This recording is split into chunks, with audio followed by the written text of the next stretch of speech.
അമ്മേ പരിശുദ്ധമ്മേ, അമ്മേ പരിശുദ്ധമ്മേ, ദൈവമാതാവേ, കൃപാസനത്തിലൂടെ ഞങ്ങൾക്കും ഞങ്ങളുടെ ദേശത്തിനും അമ്മ മധ്യസ്ഥം തേടി തന്ന എല്ലാ അനുഗ്രഹങ്ങൾക്കും കൃപകൾക്കും ഞങ്ങളിപ്പോൾ ഹൃദയം നിറഞ്ഞ നന്ദി പറയുന്നു. അമ്മേ പരിശുദ്ധമ്മേ, അമ്മേ പരിശുദ്ധമ്മേ, ദൈവമാതാവേ, 2004 ഡിസംബർ 7-ാം തീയതി ഉച്ചകഴിഞ്ഞ് 2:30 കൃപാസനത്തിൽ സംഭവിച്ച അമ്മയുടെ പ്രത്യക്ഷപ്പെടലിനെ കുറിച്ച് തിരുസഭയ്ക്ക് സമർപ്പിച്ചിരിക്കുന്ന പഠനരേഖകളുടെ മേൽ സഭാത്മകമായ പഠനം ആരംഭിക്കുവാൻ ഞങ്ങൾ പ്രാർത്ഥിക്കുന്നു. അമ്മേ പരിശുദ്ധമ്മേ, ഭൂസ്വർലോകങ്ങളുടെ രാജ്ഞിയായ അങ്ങയ്ക്ക് ഭൗമ സംരക്ഷണത്തിനായി പ്രപഞ്ച പ്രകൃതിയെ തന്നെ തിരുസഭ പ്രതിഷ്ഠിക്കുവാൻ ഈ പ്രത്യക്ഷീകരണം വഴി ഇടയാക്കണമേ. പരിശുദ്ധമ്മേ, ജപമാല മാതാവേ, സകല കൃപാസനം പ്രാർത്ഥനയോടും ചേർത്ത് ഞങ്ങളിപ്പോൾ പ്രാർത്ഥിക്കുന്ന ഈ കുടുംബത്തിന്റെ പ്രത്യേക നിയോഗം പറ മക്കളെ. അമ്മയുടെ പ്രത്യക്ഷീകരണത്തിന്റെ ഈ അനുഗ്രഹവേളയിൽ ഞങ്ങൾക്ക് സാധിച്ചു തരുവാൻ കനിയണമേ. ആമേൻ. വിശ്വാസ പ്രമാണം. സർവശക്തനായ പിതാവും ആകാശത്തിന്റെയും ഭൂമിയുടെയും സൃഷ്ടാവുമായ ദൈവത്തിൽ ഞാൻ വിശ്വസിക്കുന്നു. അവിടുത്തെ ഏകപുത്രനും ഞങ്ങളുടെ കർത്താവുമായ ഈശോമിശിഹായിലും ഞാൻ വിശ്വസിക്കുന്നു. ഈ പുത്രൻ പരിശുദ്ധാത്മാവിനാൽ ഗർഭസ്ഥനായി കന്യകാമറിയത്തിൽ നിന്ന് പിറന്ന് പൊന്തിയോസ് പീലാത്തോസിന്റെ കാലത്ത് പീഡകൾ സഹിച്ച് കുരിശിൽ തറയ്ക്കപ്പെട്ട് മരിച്ച് അടക്കപ്പെട്ട് പാതാളങ്ങളിൽ ഇറങ്ങി മരിച്ചവരുടെ ഇടയിൽ നിന്ന് 3-ാം നാൾ ഉയർത്ത് സ്വർഗത്തിലേക്ക് എഴുന്നള്ളി സർവശക്തിയുള്ള പിതാവായ ദൈവത്തിന്റെ വലതുഭാഗത്തിരിക്കുന്നു. അവിടെ നിന്ന് ജീവിക്കുന്നവരെയും മരിച്ചവരെയും വിധിക്കുവാൻ വരുമെന്നും ഞാൻ വിശ്വസിക്കുന്നു. പരിശുദ്ധാത്മാവിലും ഞാൻ വിശ്വസിക്കുന്നു. വിശുദ്ധ കത്തോലിക്കാ സഭയിലും പുണ്യവാന്മാരുടെ ഐക്യത്തിലും പാപങ്ങളുടെ മോചനത്തിലും ശരീരത്തിന്റെ ഉയർപ്പിലും നിത്യമായ ജീവിതത്തിലും ഞാൻ വിശ്വസിക്കുന്നു. ആമേൻ. സ്വർഗ്ഗസ്ഥനായ ഞങ്ങളുടെ പിതാവേ, അങ്ങയുടെ നാമം പൂജിതമാകണമേ. അങ്ങയുടെ രാജ്യം വരണമേ. അങ്ങയുടെ തിരുമനസ് സ്വർഗത്തിലെ പോലെ ഭൂമിയിലുമാകണമേ. അന്നു വേണ്ടുന്ന ആഹാരം ഇന്ന് ഞങ്ങൾക്ക് തരണമേ. ഞങ്ങളോട് തെറ്റ് ചെയ്യുന്നവരോട് ഞങ്ങൾ ക്ഷമിക്കുന്നത് പോലെ ഞങ്ങളുടെ തെറ്റുകൾ ഞങ്ങളോടും ക്ഷമിക്കണമേ. ഞങ്ങളെ പ്രലോഭനത്തിൽ ഉൾപ്പെടുത്തരുതേ, തിന്മയിൽ ഞങ്ങൾ രക്ഷിക്കണമേ. ആമേൻ. നന്മ നിറഞ്ഞ മറിയമേ, സ്വസ്തി. കർത്താവ് അങ്ങയുടെ കൂടെ സ്ത്രീകളിൽ അങ്ങ് അനുഗ്രഹിക്കപ്പെട്ടവളാകുന്നു. അങ്ങയുടെ ഉദരത്തിൻ ഫലമായി ഈശോ അനുഗ്രഹിക്കപ്പെട്ടവനാകുന്നു. പരിശുദ്ധ മറിയമേ, തമ്പുരാന്റെ അമ്മേ, പാപികളായ ഞങ്ങൾക്ക് വേണ്ടി ഇപ്പോഴും ഞങ്ങളുടെ മരണസമയത്തും തമ്പുരാനോട് അപേക്ഷിക്കണമേ. ആമേൻ. എൻ്റെ മക്കളെ, ഈ പ്രാർത്ഥനകൾ എപ്പോഴും നിങ്ങൾ ഇത്തിരി ഉറക്കച്ചടവാണെങ്കിലും രാവിലെ തന്നെ കൂടാൻ നോക്കണേ. നിങ്ങളുടെ ജീവിതം ഇതോടുകൂടി തുടങ്ങാൻ വേണ്ടിയാണ് ഞാനിത് ഇത്തിരി പാടുപെട്ടാണെങ്കിൽ ശുശ്രൂഷ ചെയ്യണത്. തന്നെയല്ല, കൃപാസ്ഥാനത്താർ ജീവനോടെ പ്രത്യക്ഷപ്പെട്ട മാതാവിൻ്റെ പ്രത്യക്ഷീകരണം നിങ്ങളുടെ ദൈവം ഒരു അനുഭവ പ്രപഞ്ചമാണ് ശരിക്കും ഈ പ്രത്യക്ഷീകരണത്തിലൂടെ ജനങ്ങൾക്ക് തുറന്നു കൊടുത്തത്. അതിൽ നിങ്ങൾക്ക് അവകാശം ഓഹരിയും കിട്ടാൻ വേണ്ടിയാണ് ഞങ്ങൾ ആ പ്രത്യക്ഷീകരണത്തിൻ്റെ പേരിൽ ഓരോ ശുശ്രൂഷകൾ ദൈവം ഞങ്ങളെ ഫലമേൽപ്പിക്കുന്നതും നിങ്ങളുമായിട്ട് പങ്കുവെക്കുന്നതും. അപ്പോൾ ആ ഒരു ബോധത്തിൽ വേണം നിങ്ങൾ കൃപാസനം ശുശ്രൂഷകളെ പങ്കെടുക്കാൻ. കാര്യം അതച്ച് വളരെ റിച്ചാണത്. കാര്യം വർഷങ്ങളായിട്ട് 87 മുതലുള്ള മധ്യസ്ഥ പ്രാർത്ഥനകൾ, ലക്ഷോപലക്ഷം കോടിക്കണക്ക് ജപമാലകൾ, അതുപോലെ തന്നെ മാതാവിൻ്റെ ലോകത്ത് നടന്നിട്ടുള്ള സുവിശേഷ വേലകൾ, കർത്താവിനെ അറിയാതെ അറിയിക്കാൻ വേണ്ടി നടത്തിയിട്ടുള്ള എല്ലാ പരിശ്രമങ്ങളും ഇതിൻ്റെ ആസ്തിയാണ്. അതുപോലെ തന്നെയാണ് കൃപാസനത്തിലെ പ്രത്യക്ഷപ്പെട്ട പരിശുദ്ധ അമ്മയുടെ പ്രത്യക്ഷീകരണം. ഇങ്ങനെ പിന്നെ ഇതിനെ എല്ലാത്തിനെയും അന്വർത്ഥമാക്കുകയും സാധൂകരിക്കുകയും നീതീകരിക്കുകയും ചെയ്യുന്ന ഉടമ്പടി എന്ന ലോകസ്ഥാപനം മുതൽ ദൈവം രൂപീകരിച്ചിരിക്കും. മനുഷ്യരാശി ഉണ്ടായ കാലം മുതൽ ദൈവം തന്നെ വിഭാവന ചെയ്ത് ആർക്കോത്ത് കവനൻ്റെ അളവുകോല് നിശ്ചയിച്ച ദൈവം തന്നെയാണ് ഉടമ്പടിയുടെ അളവുകോല് നിശ്ചയിച്ചിരിക്കുന്നത്. ഇപ്പോൾ ദൈവസ്ഥാപിതമായ ഒരു സുവിശേഷ വേല ഇന്നത്തെ കാലത്ത് മനുഷ്യൻ്റെ കണ്ണിൽ വെപ്പാൻ വേണ്ടി മാതാവിൻ്റെ മാധ്യസ്ഥത്തിൽ തന്നിരിക്കുകയാണ്. അപ്പോൾ അതെല്ലാം ഓർക്കുമ്പോൾ നിങ്ങൾ വളരെ സീരിയസ് ആയിട്ട് വേണം ഇതൊക്കെ കൂടുകയും അതുപോലെ തന്നെ ദൈവത്തിൽ വളരുകയും മറ്റുള്ളവർക്ക് അത് പാസ് ചെയ്യുകയും ഷെയർ ചെയ്യുകയും ചെയ്യേണ്ടേ. കർത്താവ് നിൻ്റെ ഉന്നതമായ നാമത്തിന് സ്വസ്ഥം ചെയ്യുന്നു. കർത്താവ് നിൻ്റെ വിശുദ്ധ പൗരോഹിത്യത്തെ മഹത്വപ്പെടുത്തണമേ. കർത്താവ് സഭയിലുള്ള സാന്നിധ്യം പ്രകടമാക്കും. കൃപാസ്ഥാനത്താറെ ജീവനോടെ പ്രത്യക്ഷപ്പെട്ട പരിശുദ്ധ അമ്മയുടെ മാധ്യസ്ഥത്തിൽ ഞാൻ മക്കളെ ആസ്വദിക്കുന്നു. നിങ്ങളുടെ ജോലി തടസ്സങ്ങൾ, കുടുംബത്തിലുണ്ടായിരിക്കുന്ന കലഹങ്ങൾ, തമ്മിലുണ്ടാകുന്ന ഭിന്നതകൾ, അങ്ങോട്ടും ഇങ്ങോട്ടും ഉണ്ടാകുന്ന വടംവലികൾ, ഈഗോ ക്ലാഷുകൾ, ഒരാവശ്യമില്ലാതെ ഇഷ്യൂസ് ഡെവലപ്പ് ചെയ്ത് വരികയും പ്രൊട്ടക്ഷൻ, കുടുംബത്തിൻ്റെ സമാധാനത്തിൻ്റെ സംരക്ഷണം നഷ്ടപ്പെടുകയും വല്ല വയ്യാവലികളും കയറി ഇറങ്ങി നിരങ്ങുന്ന ഒരവസ്ഥയിൽ കുടുംബം അന്തഛിദ്രമാകുകയും ചെയ്യുന്ന എല്ലാ കുടുംബങ്ങളും കർത്താവിൻ്റെ നാമത്തിൽ അതിൻ്റെ എല്ലാ അന്തഛിദ്ര പഴുതുകളെ യേശു ക്രിസ്തു നാമത്തിൽ ഞാൻ ബന്ധിക്കുന്നു. കർത്താവിൻ്റെ വലിയ ശക്തിയിലേക്ക് ഒഴുകട്ടെ എന്ന് പ്രാർത്ഥിക്കുന്നു. നിനക്ക് വിവാഹിതനാണെങ്കിൽ നിൻ്റെ വിവാഹ ജീവിതം സുരക്ഷിതമായി പോകാനും, വിവാഹിതയല്ലെന്നുണ്ടെങ്കിൽ നിനക്ക് ദൈവം ജീവിത പങ്കാളി തിരഞ്ഞെടുത്ത് നൽകുവാനും അതിന് ഈ പ്രാർത്ഥന വഴി നിന്നെ സഹായിക്കട്ടെ. നീ ഒരു കുഞ്ഞിൻ്റെ അമ്മയാകാൻ, അപ്പനാകാൻ ആഗ്രഹിക്കുന്നുണ്ടെങ്കിൽ അത് നിൻ്റെ അവകാശമാണ്. ആ ദൈവത്തിൻ്റെ സന്നിധിയിൽ നീ സമർപ്പിച്ചുള്ള വിഷയമാണെങ്കിൽ ഇന്ന് ആ വിഷയത്തിന് ദൈവിക തീരുമാനം ഉണ്ടാകും. കർത്താവിൻ്റെ ശ്രദ്ധ ആവശ്യിക്കട്ടെ. നിൻ്റെ കുഞ്ഞുങ്ങളും കുടുംബവും കഴിഞ്ഞു പോകാൻ വേണ്ടി ന്യായമായി നിനക്ക് ഭക്ഷണം കഴിച്ചും അതുപോലെ തന്നെ സമൂഹത്തിലുള്ള നിനക്കുണ്ടാകുന്ന മാന്യത നിലനിർത്തിക്കൊണ്ട് പോകാൻ ഉദ്ദേശിക്കണമെങ്കിൽ അതെല്ലാം ന്യായമായ പ്രാർത്ഥനയുടെ ആവശ്യങ്ങളാണ്. അതെല്ലാം കർത്താവ് നിൻ്റെ ഉദ്യമങ്ങൾ അനുഗ്രഹിക്കുകയും നീ എവിടെ പോയാലും എന്തിന് പോയാലും നിൻ്റെ കുടുംബം നിലനിൽക്കാൻ ആവശ്യമായ എല്ലാ തടസ്സങ്ങളും, നിനക്കതിനുള്ള യോഗ്യതയില്ലെങ്കിൽ കർത്താവിൻ്റെ ശക്തിയുടെ കൃപയിൽ നിനക്ക് യോഗ്യത നൽകുകയും നിന്നെ കർത്താവ് നിലനിർത്തുകയും ചെയ്യട്ടെന്ന് പ്രാർത്ഥിക്കുന്നു. നിൻ്റെ യാത്രകളെ ആശീർവദിക്കുന്നു. നിൻ്റെ വസ്തു, നിൻ്റെ വീട്, കൈമാറ്റം, അതുപോലെ കൈ ഏൽക്കുക, അങ്ങനെ ഉണ്ടാകുന്ന എല്ലാ പ്രക്രിയകളിലും കർത്താവ് നിന്നെ ആശ്വസിപ്പിക്കുകയും ശക്തിപ്പെടുത്തുകയും ചെയ്യട്ടെന്ന് പ്രാർത്ഥിക്കുന്നു. ആരെയും ഭയപ്പെടാതെ, ആരെയും കൂസാതെ, ആർക്കും കൊണ്ട് അടിയറ വെക്കാതെ നീ ദൈവത്തെ വിശ്വസിച്ചുകൊണ്ട് നട്ടല് നിവർത്തി നിൽക്കാനുള്ള ആന്തരിക ശക്തി കർത്താവ് നിനക്ക് നൽകട്ടെ എന്ന് പ്രാർത്ഥിക്കുന്നു. എൻ്റെ കർത്താവിൻ്റെ ഉന്നതമായ നാമത്തിൽ നിൻ്റെ പ്രത്യാശകൾ, നിൻ്റെ ഉയർച്ചയ്ക്ക് വേണ്ടിയുള്ള നിൻ്റെ പദ്ധതികൾ കർത്താവ് ആശീർവദിക്കുകയും അതിൽ അപകടങ്ങൾ എന്തെങ്കിലും ഉണ്ടെങ്കിൽ ഭാവിയിൽ അത് നിനക്ക് ദോഷകരമാണെങ്കിൽ കർത്താവ് അതിൻ്റെ കറക്റ്റായ പാതകളിലൂടെ കർത്താവ് നിന്നെ നയിക്കട്ടെ എന്ന് പ്രാർത്ഥിക്കുന്നു. നീ എഴുതിവിട്ട പരീക്ഷകൾ, അതുപോലെ അത് കയ്യിൽ നിന്ന് വിട്ട കല്ലും പറഞ്ഞ വാക്കും എഴുതിയ പരീക്ഷയും ഒരുപോലെയാണ്. പക്ഷേ അതെല്ലാം ഗൈഡ് ചെയ്യാൻ ദാവീദിന് കരുത്തില്ല. ദാവീദ് ഗോലിയാത്തിനെ കൊല്ലാൻ കരുത്തില്ലായിരുന്നു. ഒരു ഉണ്ടക്കല്ല് കൊണ്ട് ഗോലിയാത്ത് മരിക്കുമെന്ന് നാം വിശ്വസിക്കണമില്ല. പക്ഷേ ആ ദൈവമാണ് ആ എറിഞ്ഞ കല്ലിനെ കൃത്യസ്ഥലത്ത് കൊണ്ട് കൊള്ളിക്കുകയും ഗോലിയാത്തിനെ തട്ടിക്കളയുകയും ചെയ്തത്.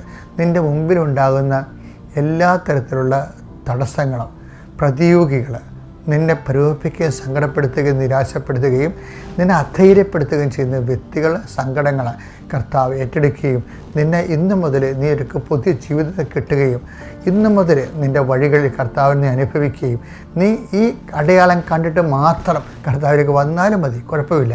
എന്താ കാര്യത്തിൽ അത് നിനക്ക് കിട്ടുമെന്ന് എനിക്ക് നല്ല ഉറപ്പാണ്. ഈ പ്രാർത്ഥനയിൽ പങ്കെടുക്കുന്ന ഓരോ കുടുംബത്തെയും കർത്താവ് ആശ്വസിക്കട്ടെ. കർത്താവെ, നിനക്ക് നിൻ്റെ വിശുദ്ധമായ രക്തത്താൽ പാപഭംഗിരമായ മനുഷ്യൻ്റെ ചിന്താ പദ്ധതികളെ നീ കഴുകിക്കളയുകയും അവൻ വിശുദ്ധി ജീവിക്കാനുള്ള പ്രേരണ പരിശുദ്ധാവ് നിനക്ക് നൽകുകയും കർത്താവ് നിന്നെ നിലനിർത്തി വളർത്തുകയും ചെയ്യട്ടെ. നിത്യം പിതാവും പുത്രനും പരിശുദ്ധായ മനസ്സുവെച്ച് നീക്കുവാമേ. എൻ്റെ മക്കളെ, പിന്നെ ഞാനുണ്ടല്ലോ ഈ കൃപാസനത്തിലെ സാക്ഷ്യങ്ങൾ കേൾക്കത്തില്ലേ, സാക്ഷ്യങ്ങൾ കഴിഞ്ഞ ദിവസങ്ങളൊരു ചേച്ചി പറയായിരുന്നു, എനിക്ക് സങ്കടം വരുമ്പോൾ ഞാൻ സാക്ഷ്യം കേൾക്കുമെന്ന്. സങ്കടം വരുമ്പോൾ ചില ആൾക്കാർ ഞാൻ സങ്കടം വരുമ്പോഴാണ് വെള്ളമടിക്കണമെന്ന് പറയത്തില്ലേ, അത്രയും വിവരദോഷികളുണ്ട്. അതേസമയം തന്നെ ദൈവത്തിൻ്റെ കൃപ നമുക്ക് ലഭിക്കുന്നതിന് സങ്കടം വരുമ്പോൾ എന്തുകൊണ്ടാണ് അവർ സാക്ഷ്യം കേൾക്കണത്? കാര്യം അതിൻ്റെ കാരണം എന്തുണ്ട്? കാര്യം ഇപ്പോൾ ഓരോരോ അനുഭവങ്ങൾ വരുമ്പോൾ ഞാൻ പറയും, കർത്താവേ, അവരുടെ അനുഭവം, അവർക്ക് കിട്ടിയ അനുഭവം എനിക്കും തരണം. അതുപോലെ തന്നെ എന്നെപ്പോലെ ഇതേ പ്രയാസം അനുഭവിക്കുന്ന എല്ലാവരും നീ അനുഗ്രഹിക്കണം. എന്തൊരു സഹോദര സ്നേഹത്തിലാണ് അവർ സഹനത്തിൻ്റെ സാഹചര്യങ്ങളെ സാക്ഷ്യം കൊണ്ട് നേരിടണത്. അപ്പോൾ അത് കറക്റ്റാണതേ. അതായത് അതുകൊണ്ട് നിങ്ങൾ ഈ സാക്ഷ്യം കേൾക്കുന്ന നില മാറി നമുക്ക് ആവശ്യത്തിന് സാക്ഷ്യങ്ങളുണ്ടല്ലോ. അവർ 50,000 സാക്ഷ്യമെങ്കിലും കൃപാസനത്തിൻ്റെ യൂട്യൂബിലുണ്ട്. അത്രയ്ക്ക് പവർഫുള്ളല്ലേ ഉടമ്പടി. പക്ഷേ എനിക്ക് ഇന്ന് വെളുപ്പിനെ എഴുന്നേറ്റപ്പോഴേ എൻ്റെ മനസ്സിൽ വന്ന ഒരു പോയിൻ്റ്, ഈ അപ്പോസ്തലന്മാർ സുവിശേഷ വേദസാക്ഷികളെക്കുറിച്ച് പറയുന്നുണ്ട്. പക്ഷേ അത് വെച്ചാൽ നമുക്ക് ചുറ്റും സാക്ഷികളുടെ സമൂഹം ഉള്ളത് കൊണ്ട് നമ്മുടെ ഭാരങ്ങൾ നമുക്ക് നീക്കിക്കളയാമെന്ന് പറയുന്നുണ്ട്. അത് തന്നെയാണ് ഇപ്പോൾ ഈ കുട്ടി പറഞ്ഞത് കഴിഞ്ഞ ദിവസങ്ങളിൽ. എനിക്ക് സങ്കടം വരുമ്പോൾ ഞാൻ സാക്ഷ്യം കേൾക്കും. അപ്പോൾ സാക്ഷ്യത്തിന് സങ്കടങ്ങളെ പ്രതിരോധിക്കാൻ കഴിയും. അപ്പോൾ നീ എന്താ ദൈവത്തോട് പറയേണ്ടത്? എന്നെയും ഒരു സാക്ഷിയായി ഉയർത്തണമേ. ഹെബ്രായർ 12:1. നമുക്ക് ചുറ്റും സാക്ഷികളുടെ വലിയ സമൂഹമുള്ളതിനാൽ നമ്മെ വിഷമിപ്പിക്കുന്ന ഭാരവും പാപവും നമുക്ക് നീക്കിക്കളയാം. അതായത് ഈ സാക്ഷ്യം കേൾക്കുമ്പോൾ നമുക്ക് 2 കാര്യങ്ങൾ സംഭവിക്കണമെന്ന് പറയുന്നത്. എന്താണ്? നമ്മുടെ പാപത്തെക്കുറിച്ച് നമുക്ക് ബോധ്യം ഉണ്ടാകും. അപ്പോൾ നമ്മൾ അനുദപിച്ചുകൊണ്ട് അത് നീക്കിക്കളയും. അതുപോലെ തന്നെ നമ്മുടെ ഭാരം എന്താണ്? ജീവിതഭാരം. അപ്പോൾ ജീവിതഭാരം അവർക്ക് ദൈവം അവരെ അനുഗ്രഹിച്ച പോലെ എന്നെയും അനുഗ്രഹിക്കുമെന്നുള്ള ബോധ്യത്തിൽ നമ്മൾ പ്രാർത്ഥിച്ചും പ്രവർത്തിച്ചും ജീവിക്കുമ്പോൾ നമ്മുടെ ഭാരം മാറും. അപ്പോൾ അതുകൊണ്ട് എപ്പോഴും ഓർക്കേണ്ടതാണ്, ഭാരം വരുമ്പോൾ നിങ്ങൾ കൂടുതൽ ആൾക്കാർ ഭാരം കൂടുമ്പോഴല്ലേ ആത്മഹത്യയൊക്കെ ചെയ്യണത്. അങ്ങനെ തിന്മയെക്കുറിച്ച് ആലോചിക്കും. അങ്ങനെയല്ല, ദൈവം ഈ സമൂഹത്തിൽ ആയിരക്കണക്കിന് മനുഷ്യർക്ക് ചെയ്തുകൊണ്ടിരിക്കുന്ന നന്മകളെക്കുറിച്ച് ആലോചിക്കണം. നമുക്ക് ചുറ്റും സാക്ഷികളുടെ ഒരു വലിയ മഹാസമൂഹമുള്ളതുകൊണ്ട് അത് ഇനി ഊരിപ്പോയ, അതായത് തളർന്നുപോയ കാലമുട്ടുകൾ ബലപ്പെടുത്തട്ടെ എന്നുണ്ട്. ഹെബ്രായർ 12:12 ഇതിന് ബാക്കി ഭാഗങ്ങളുണ്ട്. അതിനാൽ തളർന്ന കൈകളെയും ബലമില്ലാത്ത കാൽമുട്ടുകളെയും ശക്തിപ്പെടുത്തുവേൻ. മുടന്തുള്ള പാദങ്ങൾ സന്ധി വിട്ട് ഇടറിപ്പോകാതെ സുഖപ്പെടാൻ തക്കവിധം അവയ്ക്ക് നേർവഴി ഒരുക്കുവിൻ. അപ്പോൾ വെച്ചാൽ ഇതെല്ലാം ചെയ്യണത് ഈ ദൈവം നമ്മുടെ സമൂഹത്തിലെ ചെയ്തു പോയിട്ടുള്ള സാക്ഷ്യങ്ങൾ അനുസ്മരിച്ചുകൊണ്ടാണ്. അതുപോലെ തന്നെയാണ് ഈ നമ്മൾ നേരത്തെ കർത്താവ് എന്ത് ചെയ്തു എന്നുള്ളത് കൂടി ഓർക്കണം.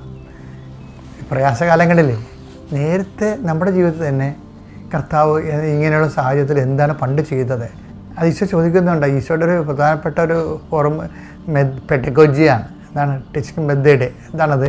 മത്തായി 16:9. നിങ്ങൾ ഗ്രഹിക്കുന്നില്ലേ? 5000 പേരുടെ 5 അഞ്ചപ്പം നിങ്ങൾ ഓർമ്മിക്കുന്നില്ലേ? എത്ര കുട്ട അപ്പക്കഷ്ണങ്ങൾ നിങ്ങൾ ശേഖരിച്ചു. അതെന്താണ് സംഭവിച്ചാൽ നമുക്കൊരു സങ്കടം വരുമ്പോൾ ഈ സന്ധി വിട്ട് ഊരിപ്പോകാതിരിക്കാൻ വേണ്ടി അതിനെ നേർവഴി നയിക്കാൻ പറഞ്ഞില്ലേ? നേർവഴിക്ക് ആക്കാൻ പറഞ്ഞിട്ടുണ്ട്. ഈ മുടന്ത് നിർത്തിയിട്ട് അതിൻ്റെ കാര്യം അങ്ങനെ നേർവഴിക്ക് ആക്കണത്. അതുപോലെ ഒരു മാർഗമെന്ന് പറയണത്, പണ്ട് നമ്മുടെ ജീവിതത്തിൽ നമ്മളിപ്പോൾ പുതിയ ആൾക്കാരാണെങ്കിൽ നമ്മൾ റോബോട്ടിനെ പോലെ ഇപ്പോൾ ഉണ്ടാക്കിയെടുത്ത ആളല്ലല്ല. നമ്മളിവിടെ ജീവിച്ചപ്പോൾ കുറേ പ്രയാസങ്ങൾ, തോൽവി, ഭാരം, സങ്കടം ഒക്കെ അനുഭവിച്ചിട്ടുണ്ട്. അതിൽ നിന്ന് ഒത്തിരി സ്ഥലത്ത് ദൈവം നമ്മളെ രക്ഷപ്പെടുത്തിയിട്ടുണ്ട്. അത് ഓർക്കാൻ പറയാൻ 5,000 വേണ്ടി തിരിപ്പോറ്റിയപ്പോൾ എത്ര കൊട്ട നിറയെ നിങ്ങൾ ശേഖരിച്ചു. ഇതുപോലെ തന്നെ ഒരു മെത്തേഡാണ് നമ്മൾക്ക് സംഭവിക്കാൻ, നമ്മൾ സഹനങ്ങൾ വരാൻ പറ്റുക. ഹെബ്രായർ 12:1. നമുക്ക് ചുറ്റും സാക്ഷികളുടെ വലിയ സമൂഹമുള്ളതിനാൽ നമ്മെ വിഷമിപ്പിക്കുന്ന ഭാരവും പാപവും നമുക്ക് നീക്കിക്കളയാം. നമുക്കായി നിശ്ചയിച്ചിരിക്കുന്ന ഈ ഓട്ടപ്പന്തയം സ്ഥിരോത്സാഹത്തോടെ നമുക്ക് ഓടിത്തീർക്കാം. ഞാൻ പറഞ്ഞത് എന്ത് സംഭവം അറിയാം? ഈ തോൽവിയും ഭാരവും ഒക്കെ നേരിടുമ്പോഴേ കർത്താവ് മനസ്സിലെന്തോ കണ്ടിട്ടുണ്ട്. കർത്താവ് നൽകുന്ന ഒരു സന്ധിപ്പുണ്ട്. അതിൻ്റെ കൂടെ സമരസപ്പെട്ട് സധൈര്യം മുന്നോട്ട് പോകണം. പരിശുദ്ധ അമ്മയ്ക്ക് വാക്കുകളില്ല നന്ദി പറയാൻ. ഞാൻ എപ്പോഴും പറയുന്നൊരു വാചകമുണ്ട്, ഇതെൻ്റെ അമ്മ വീടാണ്. അമ്മ വീട്ടിൽ മക്കളെപ്പോഴും സുരക്ഷിതരാണ്. എന്നൊക്കെ എൻ്റെയും എൻ്റെ കുടുംബത്തിലും തകർച്ചകൾ ഉണ്ടായിട്ടുണ്ടോ? കൃപാസന ഉടമ്പടിയുടെ അടിസ്ഥാന ശിലയായ not by merit but by grace, ഇത് ഞങ്ങളുടെ കുടുംബത്തിൽ അക്ഷരം പ്രതി അമ്മ നാളുകളായി നടത്തിക്കൊണ്ടിരിക്കുകയാണ്. ഞാൻ 2018 മുതൽ ജൂലൈ 26 ഉടമ്പടി എടുത്ത് നാളിതുവരെ അമ്മയുടെ കരം പിടിച്ച് കൂടെ നടക്കുന്നതിന് എനിക്കും എൻ്റെ കുടുംബത്തിനും അമ്മ തരുന്ന പ്രതിഫലമാണെന്നാണ് എൻ്റെ വിശ്വാസം. മിറക്കിളുകളുടെ ഒരു പെരുമഴയാണ് എൻ്റെ ജീവിതത്തിൽ ഉണ്ടായിരിക്കുന്നത്, എൻ്റെയും കുടുംബത്തിൻ്റെയും. എൻ്റെ വീട് ആലപ്പുഴയാണ്. എൻ്റെ പേര് PJ ജയമോഹൻ. ഇതെൻ്റെ മകളാണ്, ഇതെൻ്റെ മകൻ, ഏക കുഞ്ഞ്. രണ്ടുപേരും ബിടെക് പാസ്സായി സിംഗപ്പൂരിൽ എൻജിനീയറിംഗ് ജോലി ചെയ്യുന്നു. എൻ്റെ മകള് 2021 ഗർഭവതിയായപ്പോൾ 4-ാം മാസമാണ് ചേർത്തല കിൻഡറിൽ കൊണ്ടുപോയി പരിശോധന ആരംഭിക്കുന്നത്. ആദ്യത്തെ പരിശോധനയിൽ തന്നെ ഉദരശിശുവിൻ്റെ സ്കാനിങ്ങിൽ ഡോക്ടർ എന്തോ ഒരു അവ്യക്തത പറഞ്ഞു. ചബ്ബി ബേബിയെപ്പോലെ തോന്നുന്നു, ഉദരം തീരെ ചെറുതാണ്, ഫ്ലൂയിഡ് ഭയങ്കരമായി കെട്ടിക്കിടക്കുന്നു. ഇതെല്ലാം ഹൈ റിസ്കിൻ്റെ ലക്ഷണമാണ്. തിരിച്ച് കിൻഡറിൽ നിന്ന് വരുമ്പോൾ അന്ന് നിങ്ങൾ ഓർക്കണം, കൊറോണയുടെ നല്ല വ്യാപനത്തിൻ്റെ സമയമാണ്. സെക്യൂരിറ്റിയുടെ അടുത്ത് നിന്ന് പ്രത്യേക പെർമിഷൻ വാങ്ങി ഈ നട ഞാൻ പറയുന്നത് എൻ്റെ മടിത്തട്ടെന്നാണ്. എപ്പോഴൊക്കെ ആ മടിത്തട്ടിൽ ഞങ്ങളുടെ കണ്ണീര് വീണിട്ടുണ്ടോ, അമ്മ അന്നൊക്കെ വെറുതെ തുടക്കുകയല്ല, മടിയിൽ ചേർത്ത് പിടിച്ച് തുടച്ച് തന്നിട്ടുണ്ട്. അന്നും എൻ്റെ മോളുമായി എൻ്റെ ഭാര്യയുമായി പ്രിനു വന്ന് സിംഗപ്പൂര് ഇവിടെ വന്ന് അമ്മയുടെ മുമ്പിൽ കുറേ കണ്ണീരൊഴുക്കിയിട്ട് പറഞ്ഞു, അമ്മേ, എൻ്റെ മകളുടെ കുഞ്ഞ് അവിടെ പ്രതീക്ഷയാണ്, അമ്മ തന്നെ ഉദരത്തിൽ ചെന്ന് തൊട്ട് സൗഖ്യപ്പെടുത്തണം. ദിവസങ്ങൾ കടന്നു. സ്കാനിങ് റിപ്പോർട്ട് ഓരോ പ്രാവശ്യവും ചെല്ലുമ്പോഴും വളരെ വേഴ്സ്റ്റായി വരുന്നു. 6-ാം മാസത്തെ പരിശോധനയിൽ കിൻഡറുകാർ പറഞ്ഞു, വി ആർ ഹെൽപ്ലെസ്, ഫീറ്റൽ എക്സ്പേർട്ടിനെ കാണണം. അവസാനം അമൃതയിലെ പെർനറ്റോളജി ഹെഡ് വിവേക് സാറിനെ പോയി കണ്ടു. അദ്ദേഹം സ്കാൻ ചെയ്ത് ആ സ്കാനിങ്ങിൻ്റെ റിസൾട്ട് സിസ്റ്റത്തിലിട്ട് കാണിച്ചു. ഒന്നേ നോക്കിയുള്ളൂ ഈ പൊന്നോമനയെ, ചബ്ബി ബേബി എന്ന് പറഞ്ഞത് കറക്റ്റ്. എന്നിട്ട് ഞെട്ടിക്കുന്ന യാഥാർത്ഥ്യം പറഞ്ഞു, അന്നനാളവും ശ്വാസനാളവും ഒട്ടിപ്പോയി, ശ്വാസനാളത്തിനൊരു സുഷിരവുമായി അധികം താമസിയാതെ അന്നനാളം 2ആയി അറ്റുമാറും. നിങ്ങൾ ഓർക്കണം, 6 മാസമാണ് കുഞ്ഞ്. ഒന്നും നോക്കിയില്ല. അവർ പറഞ്ഞു ഫ്ലൂയിഡ് ഭയങ്കരമായിട്ട് വർദ്ധിക്കുന്നു, അതുകൊണ്ട് നേരത്തെ അഡ്മിറ്റ് ചെയ്ത് ഫ്ലൂയിഡ് എടുത്ത് മാറ്റണം. എന്നാലും ഞങ്ങൾക്കൊരു പ്രതീക്ഷയുമില്ല. തിരിച്ച് നേരെ വന്നത് എൻ്റെ ബഹുമാനപ്പെട്ട എൻ്റെ ജീവിതത്തിലെ, എനിക്ക് കരം തന്ന് കൂടെ നടക്കുന്നു എന്ന് ഞാൻ പറയുന്നില്ല, എനിക്ക് കരം തന്ന് എന്നെ ധൈര്യപ്പെടുത്തുന്ന ജോസഫ് അച്ഛൻ്റെ അടുക്കലേക്കാണ്. അച്ഛൻ എൻ്റെ മകളെ ആശീർവദിച്ചിട്ട് പറഞ്ഞു, ധൈര്യമായി പോവും, അച്ഛൻ്റെ കൂടെ അമ്മയുള്ളതല്ലേ. ആ വിശ്വാസത്തിൽ തിരികെ പോന്നു. 8-ാം മാസം അവർ പറഞ്ഞു, പ്രിമച്വർ ഡെലിവറി ചെയ്ത് കുഞ്ഞിനെ എടുത്താൽ കുഞ്ഞിനെ സർജറി ചെയ്യാൻ പറ്റുകയില്ല. ഹൈ റിസ്ക് ആണെങ്കിലും നമ്മളൊരു ഇത് റിസ്ക് എടുക്കാൻ പോവുക. ഇവിടെ നേരത്തെ വന്ന് അഡ്മിറ്റ് ചെയ്യും, ഫ്ലൂയിഡ് എടുത്ത് മാറ്റട്ടെ, കുഞ്ഞിന് പരമാവധി മെച്യൂരിറ്റി കിട്ടട്ടെ, എന്നിട്ട് സർജറിയിലൂടെ മോളുടെ ഉദരത്തിൽ നിന്നും കുഞ്ഞിനെ എടുക്കാം, എന്നിട്ട് കുഞ്ഞിൻ്റെ സർജറി നടത്താം വിതിൻ സെക്കൻഡ്സ്. ഞാനന്ന് എന്തോ മാതാവ് എന്നെ പരീക്ഷിച്ചാണ്. ഞാൻ അച്ഛനെ കാണുവാൻ അപ്പോയിൻമെൻ്റ് എടുത്തു. അന്ന് ഞാൻ പറഞ്ഞില്ലേ, കൊറോണയുടെ കാലമാണ്. ഫോണിലൂടെ വിളിച്ച് എൻ്റെ മോളെ കൊണ്ടുപോകാമെന്ന് പറഞ്ഞു. ഞാൻ ആ സമയത്ത് എൻ്റെ മനസ്സിൻ്റെ വേവലാതിയിൽ കഴുകാൻ വെച്ചിരുന്ന ലോഷൻ എടുത്ത് വെള്ളമാണെന്നും പറഞ്ഞെടുത്ത് വലിച്ചു കുടിച്ചു. കത്തി ഇറങ്ങിപ്പോയി. ഞാൻ അഡ്മിറ്റായി ആശുപത്രി, വയറ് കഴുകണം. എൻ്റെ മോനുമായി മോൾ അച്ഛൻ്റെ അടുത്ത് വന്നു. അച്ഛൻ കുറേ നേരം പ്രാർത്ഥനയിൽ മുഴുകിയിട്ട് ഒരു വിശുദ്ധ തൈലം മുക്കിയ പഞ്ഞി ഡപ്പയിലിട്ട് എൻ്റെ മകളുടെ അടുത്ത് കൊടുത്തിട്ട് പറഞ്ഞു, നീ തിയേറ്ററിൽ കയറും വരെ ലേബർ റൂമിൽ കയറും വരെ വിശ്വാസ പ്രമാണം ചൊല്ലി അടിവയറ്റിൽ കുരിശടയാളം വരച്ചിട്ട് പോകും. തിരിച്ചു വരുമ്പോൾ നീ വന്ന് അമ്മയോട് നന്ദി പറയണം. എനിക്കും അവൾ വന്ന് പറഞ്ഞപ്പോൾ എനിക്ക് മറ്റൊന്നും വേണ്ടായിരുന്നു. വൈദ്യശാസ്ത്രം എന്ത് വേണേ പറഞ്ഞോട്ടെ, എനിക്ക് ആ വാക്ക് മതി. അച്ഛൻ എപ്പോഴും പറയാറുള്ള വാക്ക്, not by merit but by credit grace. Merit നഷ്ടപ്പെടുന്നിടത്തെ അമ്മയ്ക്ക് അവകാശമുള്ളൂ.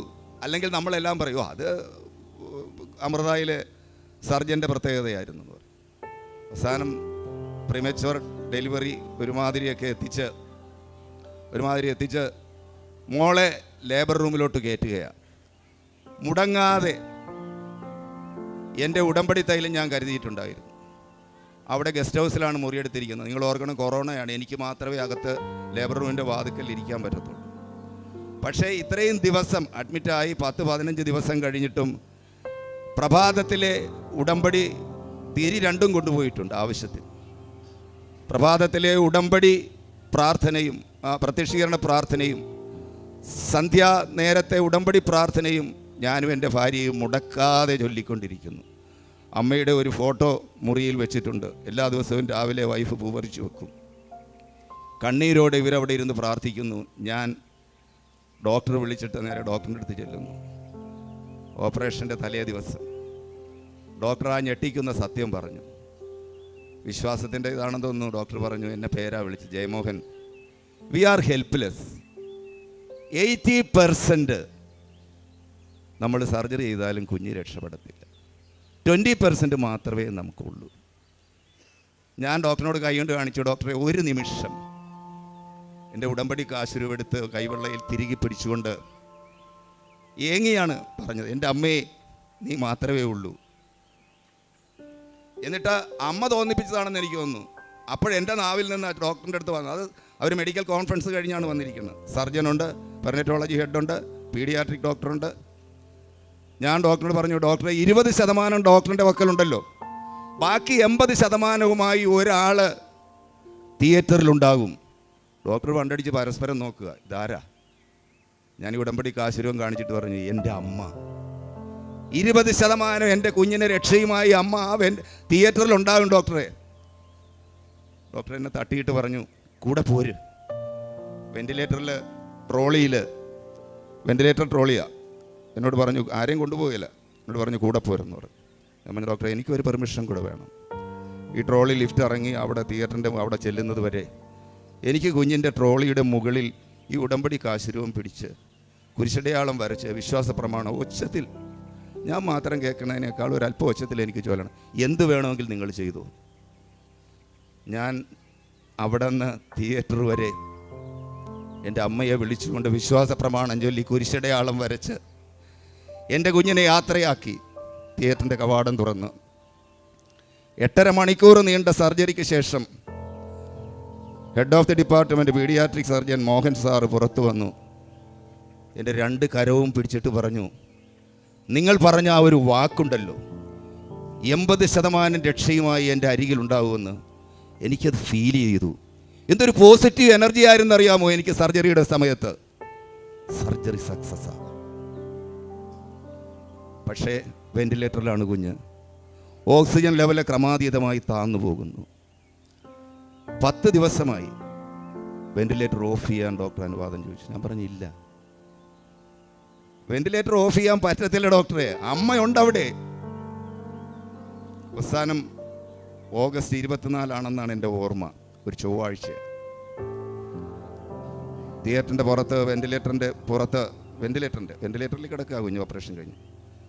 ഞങ്ങൾ ഓരോരുത്തരും മാത്രമേ പേഷ്യൻസിൻ്റെ ബൈസ്റ്റാൻഡേഴ്സ് ഇരിക്കാൻ പറ്റത്തുള്ളൂ. ഞാനും അവിടെ ഇരിക്കുക. ഉടമ്പടി ധ്യാനം തുടങ്ങി. ഞാൻ മൊബൈലെടുത്ത് പൊക്കിപ്പിടിച്ച് ഉടമ്പടി ധ്യാനത്തിൽ മനസ്സ് മുഴുവൻ ഏകാഗ്രമായി നിൽക്കുകയാണ്. അപ്പോൾ എൻ്റെ പ്രാർത്ഥന ഇവർക്ക് എല്ലാവർക്കും അറിയാം, കുഞ്ഞിൻ്റെ കണ്ടീഷനും അറിയാം, ബാക്കി പാരൻസ് അവരെല്ലാം അതേ രൂപത്തിൽ തന്നെ വളരെ ഭക്തിയോടെ ഇരിക്കുകയാണ്. മുസ്ലിംസ് ഉണ്ട്, ഹിന്ദുസ് ഉണ്ട്, ക്രിസ്ത്യൻസ് ഉണ്ട്. അവസാനം അച്ഛൻ്റെ സൗഖ്യപ്രാർത്ഥന. ഈ സമയത്ത് അറിയാതെ കുഞ്ഞ് ഇതിൻ്റെ അപ്പുറത്ത്, മതിലിൻ്റെ അപ്പുറത്ത്, വെന്റിലേറ്റർ റൂമിൻ്റെ അപ്പുറത്ത് റമ്പിൽ. ഞാൻ അറിയാതെ എഴുന്നേറ്റ് ഈ മൊബൈൽ കുഞ്ഞിൻ്റെ നേരെ പിടിച്ചുകൊണ്ട്, അപ്പോൾ വിശുദ്ധ കുർബാനയുണ്ട്, അമ്മയുണ്ട്, വിശുദ്ധ കുരിശുണ്ട് മൊബൈലിൽ അല്ലേ, ഉടമ്പടി ധ്യാനം നടക്കുമ്പോൾ ഞാനിങ്ങനെ കുഞ്ഞിൻ്റെ നേരെ പിടിച്ചിരിക്കുക. എനിക്കറിയാം ഇന്നിവിടെ എന്തെങ്കിലും സംഭവിക്കും. കാരണം ഉടമ്പടിയുടെ ഏറ്റവും വലിയ മുഹൂർത്തമായ ധ്യാനം നടക്കുക. അവസാനം ഞാനൊരു വാക്ക് കേട്ടു, വെന്റിലേറ്ററിൽ കഴിയുന്ന കുഞ്ഞ് പൂർണ്ണ സൗഖ്യം പ്രാപിക്കുന്നു. ബഹുമാനായ ജോസഫ് അച്ഛൻ്റെ പ്രാർത്ഥനയുടെ അനുഭവം. ഞാൻ ഉച്ചത്തിൽ അറിയാതെ എൻ്റെ അമ്മയെന്ന് വിളിച്ചപ്പോഴേ ഞാൻ നോക്കുമ്പോൾ ചുറ്റും നിൽക്കുന്ന ഹൈന്ദവരും ക്രിസ്ത്യാനികളും മുസൽമാനും എല്ലാം ഇതിങ്ങനെ കരംകൂപ്പി കുനിഞ്ഞു നിൽക്കുകയാണ്. അവരെല്ലാം പ്രാർത്ഥനയിലാണ്. ഒരു വലിയ കൂട്ട പ്രാർത്ഥന അവിടെ നടന്നു. വൈകിട്ട് 6:30 doctor Mohan sir surgeon rounds കഴിഞ്ഞ് വന്നിട്ട് പറഞ്ഞു, എന്താണ് കണ്ണീരൊക്കെ മാറിയില്ലേ? ഞാൻ പറഞ്ഞു, മാറി ഡോക്ടറെ, എനിക്ക് ഉറപ്പുണ്ട്. വെന്റിലേറ്റർ ഓഫ് ചെയ്തു, കുഞ്ഞിൻ്റെ ഓക്സിജൻ ലെവൽ കറക്റ്റായി. ഞാൻ സമയം ചോദിച്ചു. ഇവിടെ അമ്മ കരമുയർത്തി ആശീർവദിച്ച നിമിഷം എൻ്റെ കുഞ്ഞിൻ്റെ ഓക്സിജൻ ലെവല്, ഈ പൊന്നുമോൻ്റെ ഓക്സിജൻ ലെവല് നേരെ കറക്റ്റായി കിട്ടി. വെന്റിലേറ്റർ ഓഫ് ചെയ്തു. നിങ്ങൾ ഓർക്കണം, ചബ്ബി ബേബി എന്ന് പറഞ്ഞതാണ് ഈ കുഞ്ഞിനെ. ഞാൻ കണ്ടതാണ്, എൻ്റെ മോളും കണ്ടതാണ്. കരച്ചിലായിരുന്നു ഞാൻ. നിങ്ങൾ ആ പൊന്നുമോൻ്റെ മുഖമൊന്ന് നോക്കിക്കേ. വൈദ്യശാസ്ത്രം പറഞ്ഞ ചബ്ബി ബേബി ആണോ നമ്മുടെ പൊന്നോമന? ഇത് അമ്മയുടെ കുഞ്ഞാണ്. അതുകൊണ്ട് തന്നെ 47-ാം ദിവസം ഞങ്ങൾ കൃപാസനത്തിൽ നിന്ന് വരുമ്പോൾ ആർക്കും പ്രവേശനമില്ല. സെക്യൂരിറ്റിയോട് വിത്ത് പെർമിഷൻ ചോദിച്ച് നേരെ ഇവിടെ വന്നപ്പോൾ ഭാഗ്യത്തിന് അച്ഛൻ്റെ ആരാധന നടയിൽ നടക്കുകയാണ്. പ്രത്യാശയോടെ, നന്ദിയോടെ എന്ത് ചെയ്യണമെന്ന് ഞങ്ങൾക്കറിയില്ല. നന്ദിയോടെ കുഞ്ഞിനെ ഞാനിങ്ങനെ പൊക്കി പിടിച്ച് അമ്മയുടെ മടിത്തട്ടിൽ കിടത്തുന്നതായി ഞാൻ എൻ്റെ മനസ്സിൽ കണ്ട് ഈശോയോട് പറഞ്ഞു, ഇനി അപ്പുറം ഞങ്ങൾക്ക് നന്ദിയില്ല. ആരാധന കഴിഞ്ഞ് അച്ഛൻ വന്ന് കുഞ്ഞിനെ തലോടി ബ്ലെസ് ചെയ്തിട്ട് പറഞ്ഞു, ഇതാണ് അമ്മ, അച്ചായൻ്റെ കൂടെ നടക്കുന്ന അമ്മ. അതെ, ഇതാണ് അമ്മ. ഞാൻ ക്യാൻസറിൻ്റെ 4th സ്റ്റേജ് കഴിഞ്ഞവനാണ്. വൈദ്യശാസ്ത്രം ഉപേക്ഷിച്ചതാണ്. എൻ്റെ അവസാനം വന്നത് വോക്കൽ കോഡിനാണ്. ശബ്ദം പോയെന്ന് പറഞ്ഞു. 10 മടങ്ങ് ശക്തിയോടെ ശബ്ദം അമ്മ തിരിച്ചു തന്നു.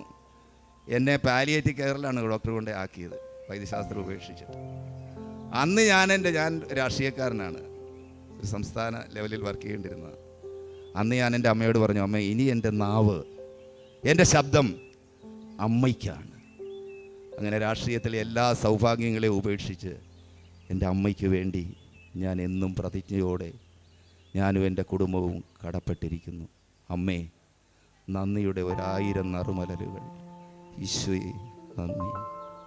പരിശുദ്ധ അമ്മയുടെ സാന്നിധ്യം വ്യക്തിപരമായ ജീവിതത്തിലും ഏറെ പ്രത്യേകിച്ച് തൻ്റെ കൊച്ചു മകൻ്റെ ജീവിതത്തിലും എങ്ങനെയാണ് അമ്മ ഇടപെട്ടതെന്ന് വളരെ വ്യക്തമായിട്ടും വളരെ ക്ലിയറായിട്ടും ഇവിടെ ഈ സഹോദരൻ നമുക്ക് മുൻപിൽ പറഞ്ഞു തന്നു. പരിശുദ്ധ അമ്മയുടെ സാമീപ്യം വ്യക്തമായിട്ട് അനുഭവിക്കുന്ന ഒരു സമയമെന്ന് ഉടമ്പടി ആരാധനയാണ് എന്ന് ബഹുമാനപ്പെട്ട അച്ഛൻ എപ്പോഴും ഓർമ്മപ്പെടുത്തുന്ന ഒന്നാണ്. കാരണം ഇവിടെ നമുക്ക് പൊതുവായിട്ടൊരു ആരാധനയോ ശുശ്രൂഷ ഒന്നും നടക്കുന്നില്ല. ആകപ്പാടെ നമുക്കുള്ളത് ഈ ഉടമ്പടി ആരാധനയാണ്. ഉടമ്പടി എടുക്കുന്നവരൊക്കെ ഈ ആരാധനയിൽ ഇവിടെ പല സാക്ഷ്യങ്ങളിലും അച്ഛൻ പറഞ്ഞു എന്നൊക്കെ പറയുന്ന പല സെൻറ്റൻസുകളും ഈ ആരാധനയിൽ നിന്നുള്ളതാണ്. അതിലേറെ പ്രത്യേകിച്ച് ഓരോ ആഴ്ചയിലുള്ള ആരാധനയും ആരും മിസ് ചെയ്യരുതെന്ന് അച്ഛൻ എപ്പോഴും ഓർമ്മപ്പെടുത്താറുണ്ട്. ഇവിടെ നിങ്ങൾ ഈ ആരാധന കാണുന്നതുകൊണ്ട് ഇവിടെ ഒരു പണമായിട്ടൊന്നും ലഭിക്കുന്നില്ല, പക്ഷേ നിങ്ങൾക്ക് ആവശ്യമായിട്ടുള്ള വചനവും സൗഖ്യവും എല്ലാം ആ ആരാധനയിലുണ്ട് എന്ന് ഈ ഒരു സാക്ഷ്യത്തിൽ നിന്നല്ല, എത്രയേറെ സാക്ഷ്യങ്ങളാണ് ഈ ആരാധന റെഫർ ചെയ്യുന്നത്. ഒപ്പം പരിശുദ്ധ അമ്മ വിളിച്ച വിളിപ്പുറത്ത് വിശ്വസിക്കുന്നവരോടൊപ്പം ഉണ്ടാകുമെന്നുള്ള വലിയൊരു തിരിച്ചറിവ് ഈ സാക്ഷ്യത്തിൽ നിന്ന് വളരെ വ്യക്തമായിട്ട്, അപ്പോൾ കുഞ്ഞുമായിട്ട് വന്ന് നമുക്ക് മുമ്പിൽ അമ്മയുടെ വലിയ മധ്യസ്ഥ സഹായം പറഞ്ഞു. വ്യക്തിപരമായ അനുഭവത്തിലും തൻ്റെ ക്യാൻസറിൻ്റെ സമയവും ശബ്ദം പോകുമെന്നും പറയുമ്പോഴും ഇപ്പോൾ വ്യക്തിപരമായ അനുഭവം ഉണ്ടാവുക, അതാണ് ഏറ്റവും വലുത്. ഇനി നമ്മൾ പ്രാർത്ഥിച്ച് വേറൊരാൾക്കും കൂടെ ഒരു അനുഭവം ഉണ്ടാകുമ്പോൾ നമ്മുടെ വിശ്വാസം വർദ്ധിക്കുവാൻ ഇടവരും. അപ്പോൾ തൻ്റെ ജീവിതത്തിൽ പരിശുദ്ധ അമ്മ വഴി ലഭിച്ച ഈ അനുഭവങ്ങളെല്ലാം നമ്മളോട് സാക്ഷ്യപ്പെടുത്തി ഈ കുടുംബത്തിൽ ഇനിയും അനേക അമ്മ മാതാവിൻ്റെ അനുഭവവും മധ്യസ്ഥതയും ലഭിക്കട്ടെ എന്ന് പ്രാർത്ഥിക്കുന്നു. ഒപ്പം ഈ കുടുംബത്തിന് നൽകിയ എല്ലാ ദൈവാനുഭവങ്ങൾക്കും നമുക്ക് നിറഞ്ഞ കരങ്ങളടിച്ച് ദൈവത്തിൻ്റെ നാമം മഹത്വപ്പെടുത്താം.